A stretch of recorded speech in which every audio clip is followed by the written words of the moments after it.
Good. Right. This week we are moving on in terms of the stuff that we're looking at. This, as I said last week, this is where we really begin to reconfigure and reconsider some of the issues that we've looked at so far. I did record last week's lecture, the video, but it's brought to my attention that I can't upload that to Blackboard because there are copyright issues. So unfortunately I can't put that on Blackboard, so you've kind of, those of you that weren't here last week, have missed out on that, I'm afraid. But we will talk about it in the seminars today. Okay, right, so where are we at now in terms of modeling? So a quick recap just to get up to speed. So far we've looked at classicism and we've looked at positivism. We've looked at individual positivism. Now I flagged up to you that positivism as a method, positivism as a method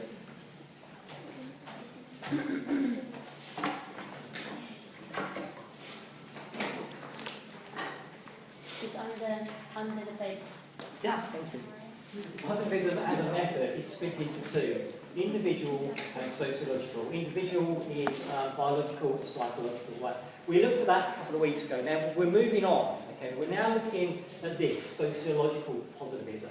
Okay, that's what we're looking at today. And the first person we're going to be looking at is this guy here, Emile Durkheim. Okay, those of you that have studied sociology before will be familiar with Emile Durkheim's work.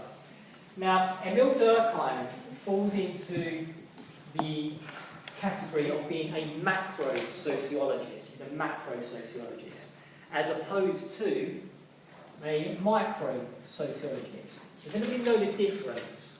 Yeah, because macro is looking on the whole society as a whole, and then micro is on the individual, isn't it? Okay, good, right. The way that I describe the difference is as follows. Okay, you'll always remember this example. This is a good example.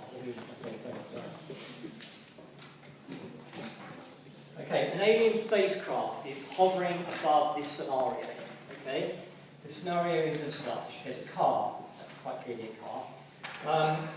Now the aliens know nothing about human life, human culture. They've just arrived on Earth. Okay, and they're hovering above this scenario. Now there are several types of knowledge. Okay, there's what we call objective knowledge, and there's what we call subjective knowledge. We touched on this when we looked at the key tenets of positivism. We said that positivism is a method, wasn't it? A method based on the natural sciences. Well, from this scenario, there is one level of knowledge that can be obtained. Okay, one type of knowledge.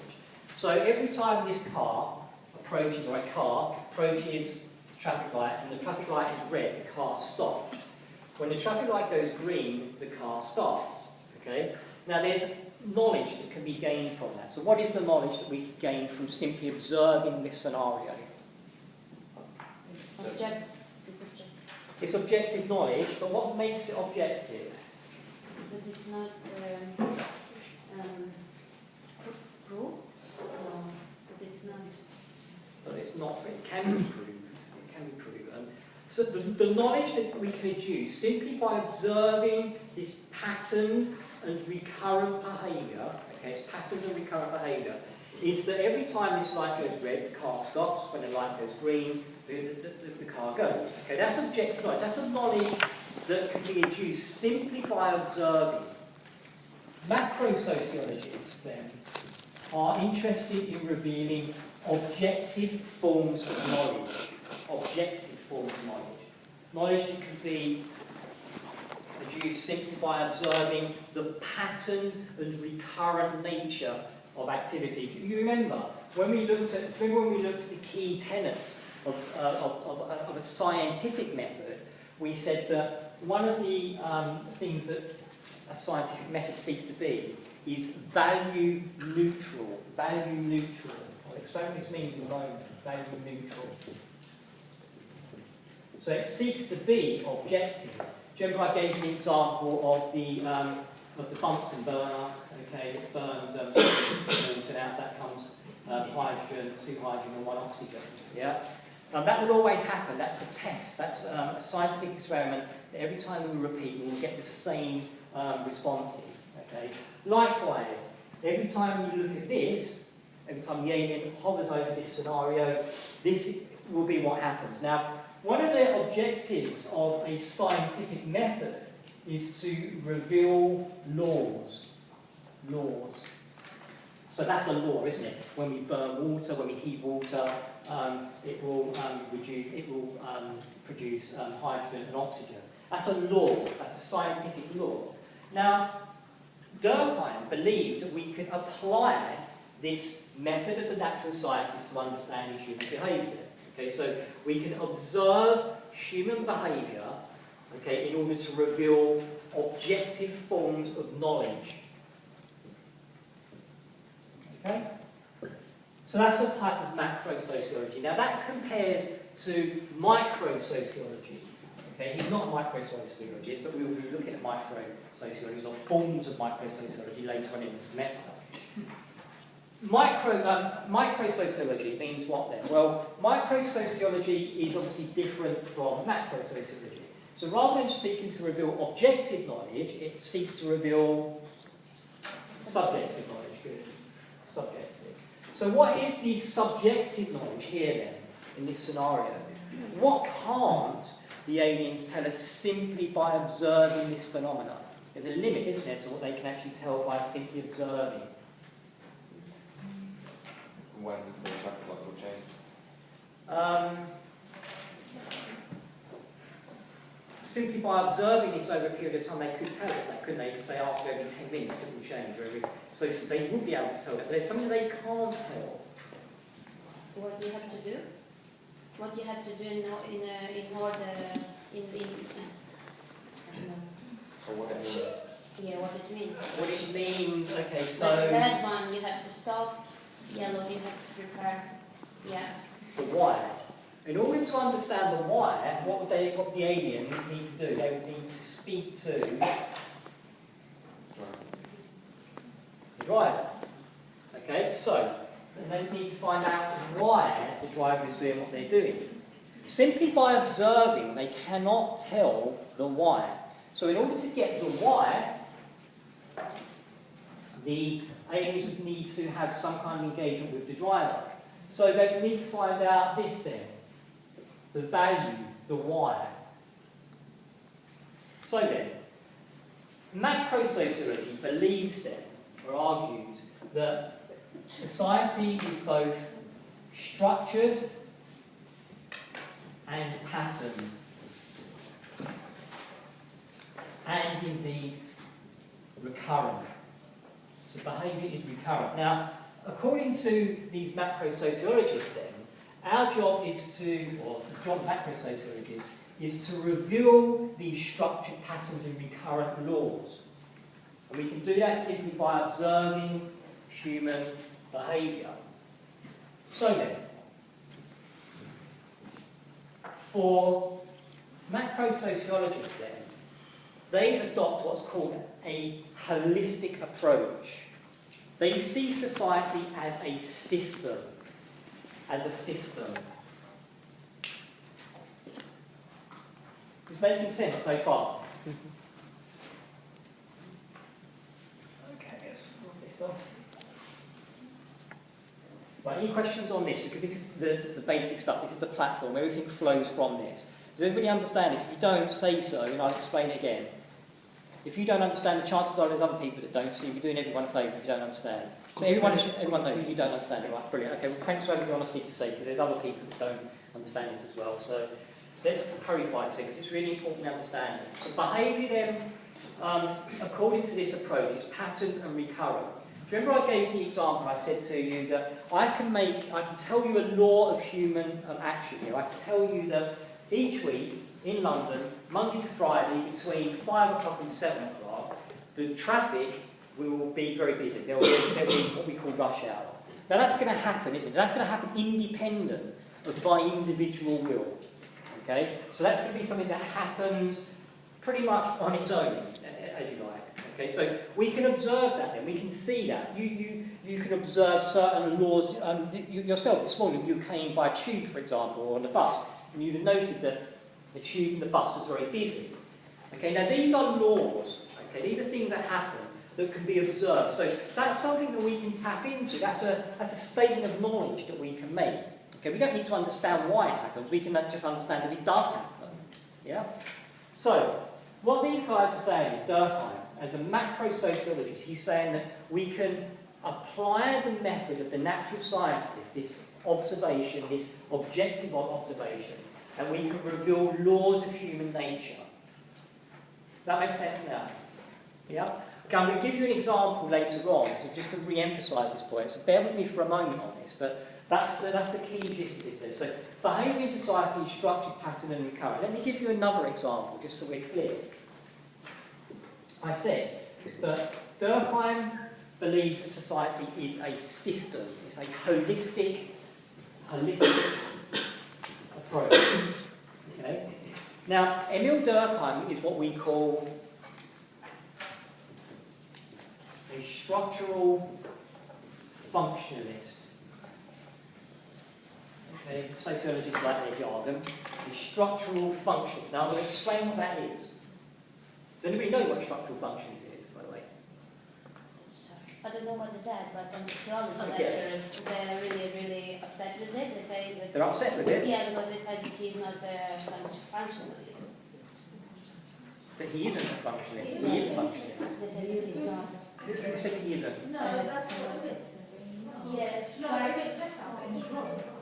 I know, but in Caroline... No, his Oh, right, okay. research is based on methods. Let's not confuse it, okay? We could argue as to whether or not he is a functionalist or not. I don't think that's yet. You're confusing that then. I'll take up this issue with Caroline myself. I do believe he's a functionalist. Right, structural functionalist. Okay, let me explain that to those of you that don't have a background in sociology. He's saying that society is structured, okay? It's made up of institutions, okay? And each of these institutions serve a function. And what he does is, in order to explain this, he provides us with what's called a biological analogy. A biological analogy. And I'll show you what that biological analogy is now.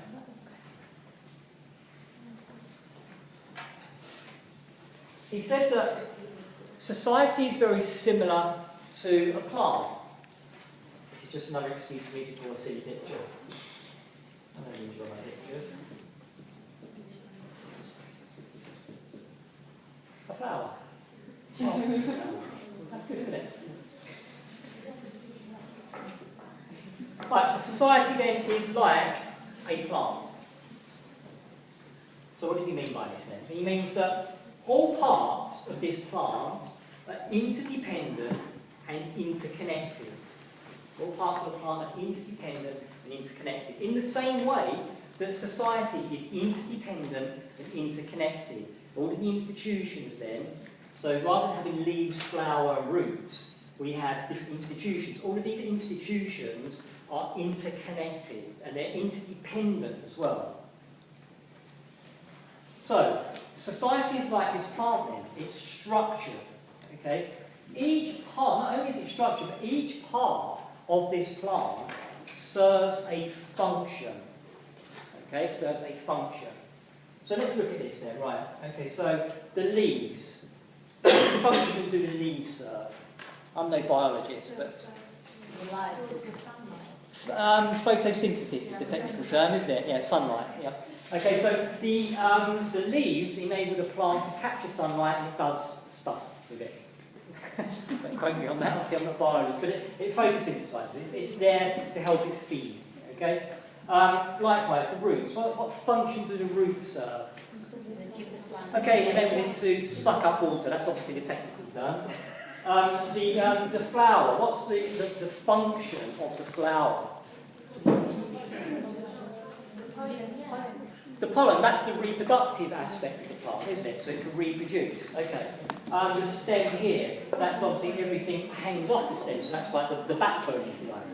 Okay, so each part of this plant then is interconnected and interdependent. It's a system in the same way as society is a system. Okay? Is this making sense now then? So he's saying then that we can reveal, simply by looking at this plant, we can make observations, we can make objective claims to knowledge. Okay? So objective claims to knowledge. So there are laws then. we know then that if we, I can't do a watering can, that's water going in. If we don't water the plant, what happens? Well, it starts to wilt first, doesn't it? And eventually it dies, okay? If we lop off these leaves, what happens to the plant? It begins to wilt, then it dies, okay? So there's a process that takes place there. So this plant doesn't go from being this big to this big overnight, does it? There's a process of what we call evolution. Okay, so this plant evolves. Okay, goes from this side to this side over a period of time. Now we can map out those laws, can't we? We can say that over a period of say 6 months, this plant will grow on average, I don't know, what's that, a foot. Okay, so that's a law. Simply by observing this plant, then we can reveal these laws. Likewise, Durkheim is saying we can apply these rules, this method, to understanding society. Society is also interconnected and interdependent. Okay? Is this making sense now?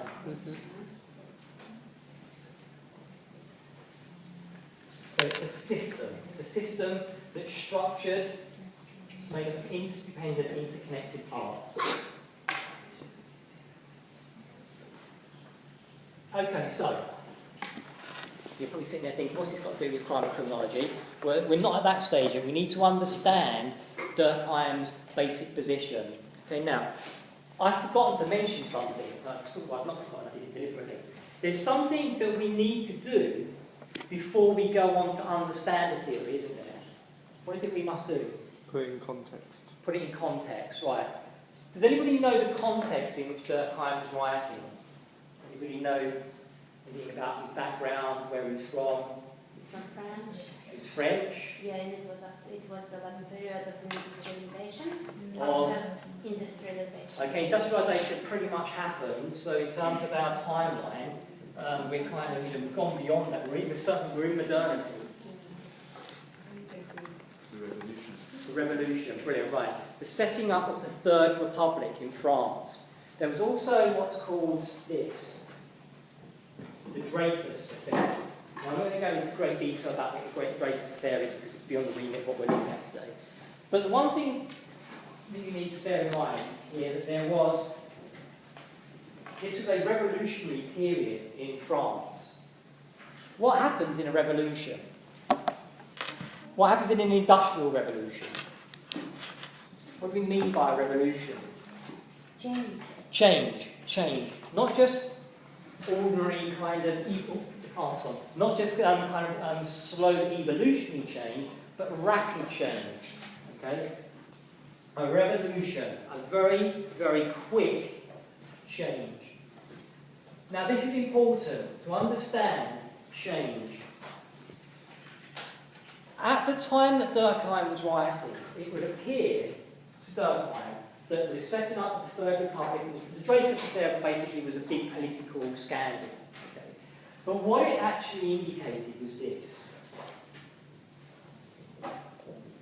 Was that French society was considerably, or was extremely unstable during this period. Now, the plant. Let me draw 2 parts.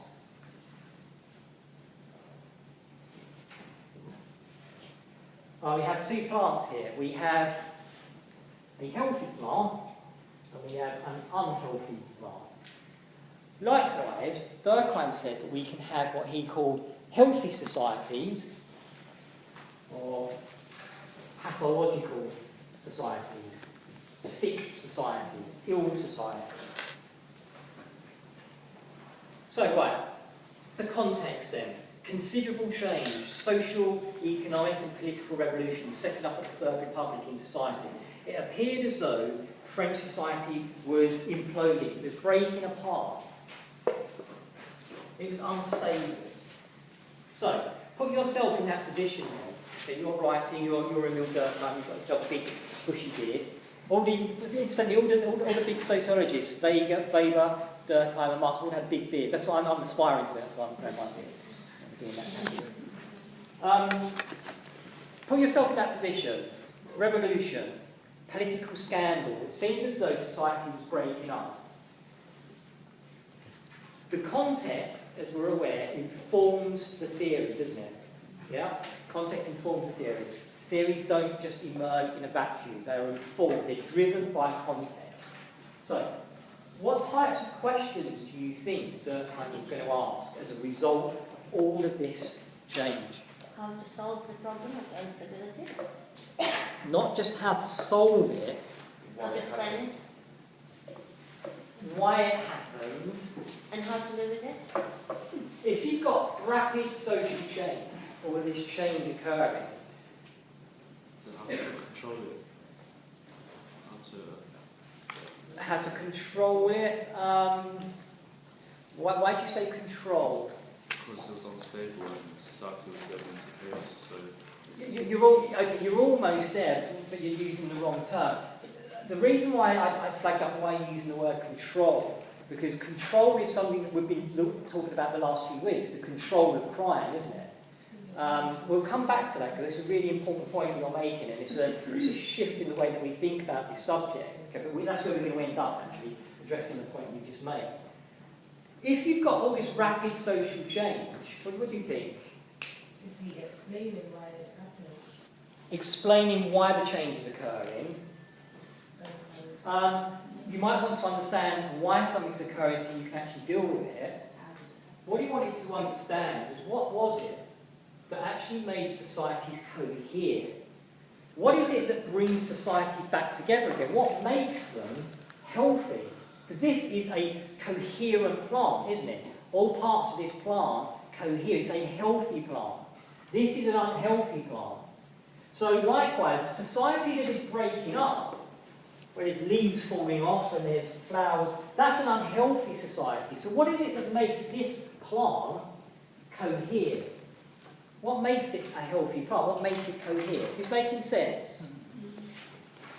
Is this making sense? Do you understand? Good, excellent. Okay, so the context then informs the theory. Society appears to be breaking up in the same way that this plant, the leaves are falling off it, it's wilting, so on and so forth. So, he wants to understand what is it that makes societies cohere. Okay, so that is how the context is informing what Durkheim's position is. So what does he go on to say then?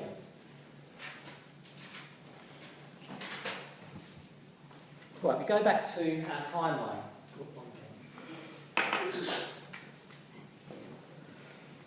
Right, now, you're familiar with the notion, I've already identified this to you, about the shift, industrial revolution, pre-modernity, modernity, you're all familiar with this concept. Right, now, Durkheim said that the industrial revolution brought about what he called a forced division of labour. A forced division of labour. Okay, just hold on to that for a moment, because we're going to come back to this, about what that actually means, what a forced division of labour is. Now, this question over here about what is it that makes societies cohere, what is it that makes this plant healthy?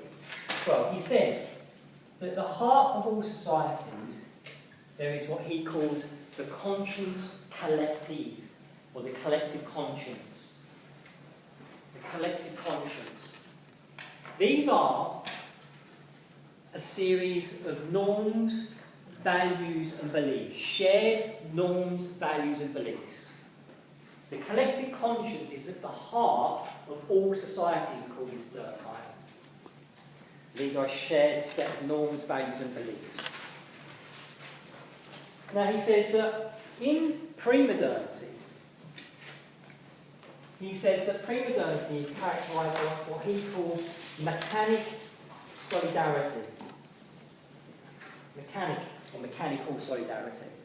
And he says that in modern societies are characterised by what he calls organic solidarity. The solidarity is essentially the collective conscience, the character, the nature of the conscience collective. So think about it, let's just get our heads around this because it's a complex point. Each society has at its heart a set of shared values, morals and beliefs. Okay? Now, if you consider then mechanical solidarity, the conscience collective in pre-modernity, let's sort of transport ourselves back. Well, we said that these are the kind of typical sort of rural, small rural communities. There's a higher degree of resemblance. People, life is pretty certain in pre-modernity. Everyone knows each other, okay? So you'll get what's called a low division of labour. So people are highly skilled. So if you've got a blacksmith, that's what a blacksmith would do. A blacksmith would be a blacksmith, and they would be responsible for producing goods from the beginning to the end. Okay? These societies then are what we call homogeneous. There's the conscience collective, the values are very well defined, they're very clear. So there aren't many shades of grey. So the church has a very central part to play here, doesn't it, in pre-modernity. The values, the morals are pretty clear, they're very highly identified. So everyone has a very clear sense of what the values of that community are, what's right and what's wrong, okay, because it's very homogeneous. Now, is that making sense? You know, you're talking about the values. Is that what you mean by homogeneous? Yeah, homogeneous means very similar, the same, okay, as compared to heterogeneous, okay, which means diverse, very different. So the values here, the conscience collective, is such that the values are very similar, okay, they're very clear, very highly identified. However, as a result of the Industrial Revolution, society, or the conscience collective, becomes much more heterogeneous, much more diverse. Just note this down and I'll explain it. So we go from homogeneous to heterogeneous. Homogeneous, the same, very similar. Heterogeneous, very diverse, dissimilar. So look at it this way. If we look in this room now, okay, there's people from a range of different cultures in this room, okay, a range of different backgrounds, a range of different cultures. Can we now say that the conscience collective is homogeneous? Do we all believe in the same thing? Well, no.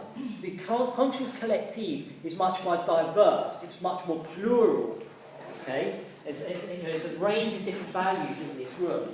Whereas in pre-modernity, the conscience collective, the solidarity, the shared morals, values and beliefs were pretty similar. Okay, now, as a consequence of the onset of the Industrial Revolution then, this creates a forced division of labour, which changes the character of the conscience collective. So industrial societies become highly individuated. They are complex, heterogeneous. Tierney says that in modernity, the masses are, quote, freed from the tyranny of sameness. Here, sameness rules. Here, difference rules. Diversity rules.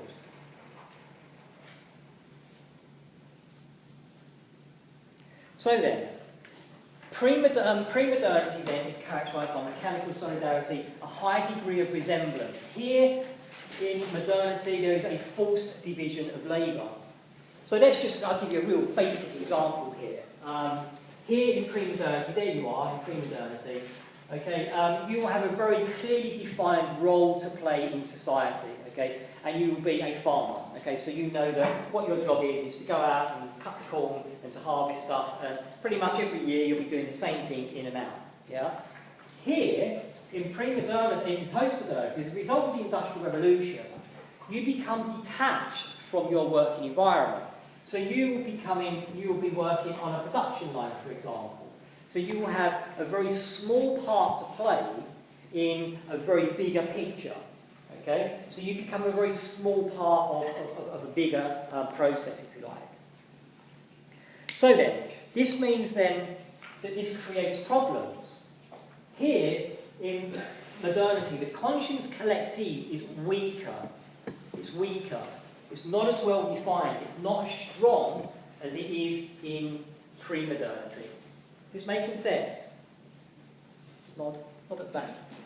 It's not making sense. Okay, good. I'm glad you said it because it means other people aren't following this as well. Okay, let me explain it in a different way. The plant. Okay, so society is like this plant. The core of this plant is the conscience collective, the stem. Okay, everything comes from the stem, doesn't it? Yeah.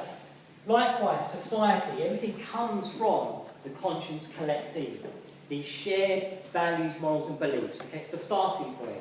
It's what makes us all cohere. Okay, what makes us cohere is these shared values, morals, and beliefs. Now, if these shared morals, values, and beliefs break down, they become more diverse. That means then, so it breaks down, it becomes more diverse. It means that this stem, this trunk, becomes weaker. So society becomes pathological, it becomes weaker as a consequence of this breaking down, plurality. Yeah? Is this making sense? Making sense now? Good, okay. So then, the character of the conscience collective changes as a result of the forced division of labour that's brought about by modernity. Okay, I'm going to give you one more example here to explain what he's saying. It should all, at this point, all drop into place, I think. I said to you that Durkheim is drawing from the method of the natural sciences. He's saying we can apply this method to the understanding of human nature. Okay, now, in order to do this, he thought, well, I need to prove my sociology. I need to prove that this approach is a viable approach to take. And he did this in a remarkable way. He chose to study this, suicide. He said that by examining suicide, the rates of suicide, he would be able to prove his sociology. Okay, is anybody familiar with Durkheim's study of suicide? You are. Some of you are familiar with it, right? Well, Durkheim's study of suicide, because he had a burning desire to understand suicide, he used this as a mechanism. Can you wake up?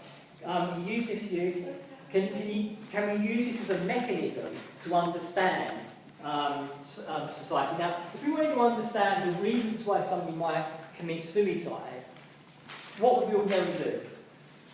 What mechanisms are available to us? To make a research. Sorry? To make a research. To do some research, what type of research? If Dan killed himself, Dan hadn't really should, but if he did, then one of the most obvious ways that we could try to understand why he killed himself was to ask him, but we can't because he's dead. Okay, so do you remember the example of the spacecraft? Yeah, the alien spacecraft. Well, here then, in order to understand why somebody killed himself, we can't ask the person because they're dead. Yeah, so we need to look at other factors. Maybe there are social forces external to the individual that we could reveal to understand why suicide occurs. So there might be forces outside of the individual, so explanations beyond the fact that Dan was feeling particularly pissed off at that particular day or something, or he's got some kind of an illness, we don't know. Okay? So maybe there are factors beyond the individual. Let me give you another example of this. We know, for example, that each year in this country there will be on average, Harold Shipman fucked all this up a little bit, but on average there will be about 700 murders. When Harold Shipman, if we look at the murder rate, it's pretty consistent. Harold Shipman, because he went a bit AWOL, he kind of went a bit mad, there was a massive spike in the murder rate. But usually there's about 700 murders. Now, if we wanted to understand the reasons for murder, okay, obviously some of us might think we need to understand this on a micro level by asking the individuals. Okay, asking the individuals. Well, there's a law there, isn't there? There's something that's patterned and recurrent. Maybe there are forces outside of the individual that we need to understand. Because, obviously, if we say that murder happens because people are just pissed off, then it doesn't account for why this is pretty a consistent figure, why this is pretty even and patterned and recurrent.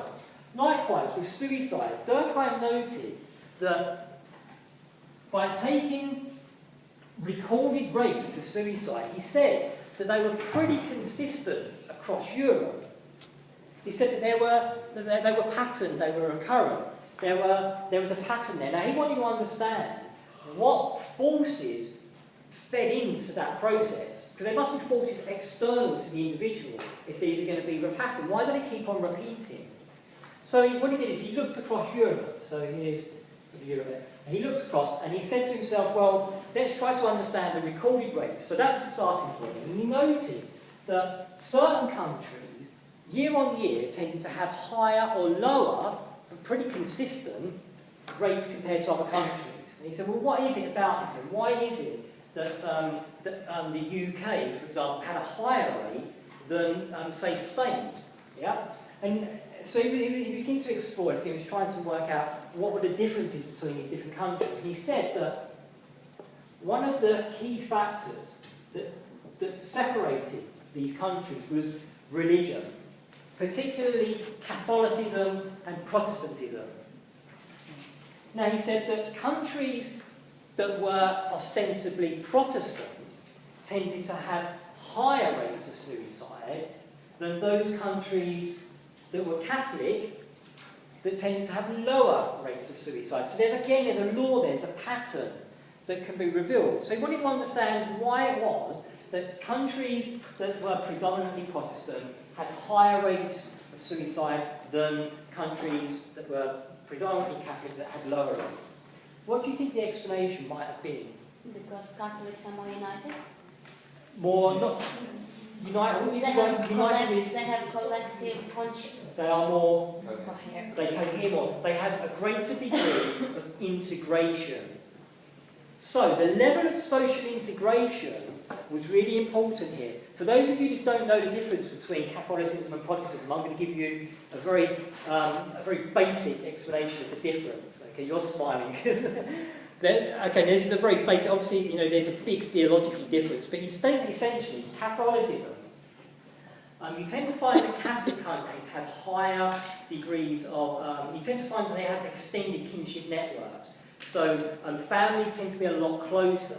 Whereas in Protestant countries, Protestants tend to be more individuated. So you tend to find that family networks tend to be smaller and more independent. You know that? Broadly speaking, I mean theologically there's a whole range of other things. But basically the point is that in a Catholic because Catholic families tend to be much more, they have wider support networks. They tend to be more integrated, and they cohere better. Protestant families tend to be much smaller and much more individuated, so the support networks are not as strong. So then, Durkheim says that the level of integration or the level of coherence is a factor in predetermining levels of suicide in society. And he said that this was patterned, it was recurrent, this is a law that we could reveal. Now this is a really interesting point because he's saying that we can understand suicide by examining forces that are external to the individual. Usually if you think about suicide, you think we need to ask the individual why they committed suicide. So the level of the integration, he came up with 4 different typologies of different types of suicide, which I'm not going to go into because it's beyond what we're looking at today, but he came up with different typologies which you need to be aware of. So then, this is what he does then in order to explain his general sociology. Okay, now, this is where so everyone with me at this point. Yes, we now understand, so you're thinking, well, what has this got to do with crime and criminology? Well, everything that Durkheim says informs, all of this informs what he says about crime and criminology. He's a structural functionist. So what do you think he does say about crime and criminality? Crime is social. Right, so we can look at social forces, how it affects crime and criminality. Right, you mentioned earlier on this word control, didn't you? Okay, now, this is the preoccupation we had, or that you had, with criminology, as criminologists. Now, this is where we begin to look at the subject differently. What Durkheim says, he's a structural functionist. So as a functionist, what does he mean by functionism then? He means, if you're saying that all social institutions serve a function,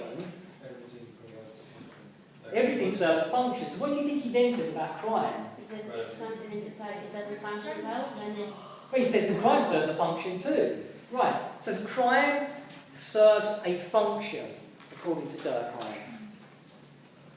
there are a number of functions that crime serves.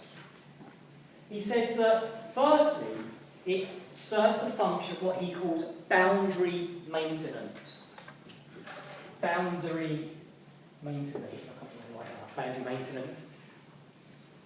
Right, he says that crime serves this positive function of maintaining boundaries. It serves to highlight the conscience collective. Okay? So there's the conscience collective. So when somebody commits a crime, the outrage that it adduces from the public means that it reaffirms the collective conscience. So imagine, the young mothers at the school gate talking about Jimmy Savile, talking about some high-profile criminals.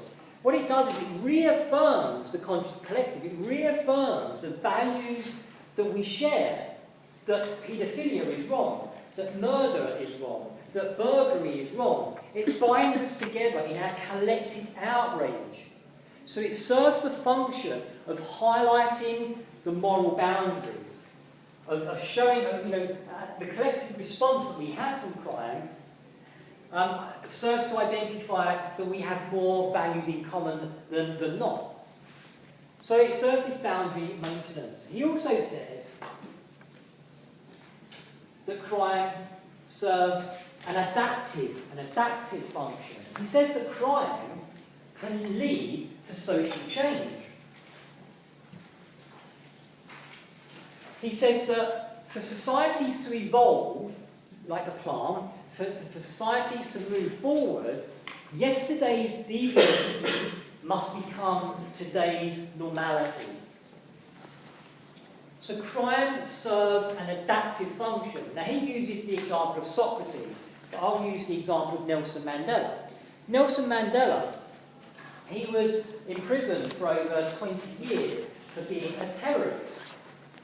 He fought against the South African regime of apartheid. Now, at the time, he was seen as being a terrorist. Now, over a period of time, after a range of different struggles, it was eventually accepted that what he did was actually to release South Africa from the shackles, from the chains of oppression and of apartheid. So it led, this criminality, the terrorism, led to social change. So for there to be social change, yesterday's deviancy must become tomorrow's normalcy. He says that crime is normal. Not only is crime normal, but it's universal. He says that even in a society of saints, there will always be criminality. Even in a society of saints, so you might not have any murder, but picking your nose would be seen as a crime. So even in a society of saints, there will be crime and criminality. Not only is it universal, but crime is also inevitable.